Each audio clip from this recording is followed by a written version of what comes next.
Mana imkoniyat. Mana gol! Kylian Mbappe! Uzatmaning ideali bo'ldi hozir. Kylian ham o'sha chap tomonga olib raqibni yo'qqa chiqargani va yuqori burchakda poylagani juda zo'r nuqta bo'lib berdi.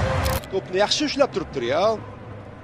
İzleyapti yo'llar. Mana bunday uzatmalar orqali va hisob 2-1 ga o'zgardi. Mana birinchi bo'limda qilinmagan ishni ikkinchi bo'limda ular uddalashdi. Va shu 2-3 uzatmalar orqali ular kirib ketishdi ichkariga. Va bu albatta tanaffusdan keyin bo'layotgani esa Mourinyoning ko'rsatmasi asosida deyishimizga menimcha sabab bo'ladi, isbot bo'la oladi. Mana xato, Bujud, yaxshi imkoniyat. Cho'zib yubordi, ko'paytirib yubordi. Jud olib qo'ydi yana Jud. Va gol! Bu Judning goli bu. Ha, Vinicius gol kiritdi, lekin Jud zarba berdi. Keyin to'pni olib qo'ydi qaytadan yana va bo'sh qolganda o'ziga Viniciusga pas berdi. Jud aqldan ozdiradi bu Bellingham.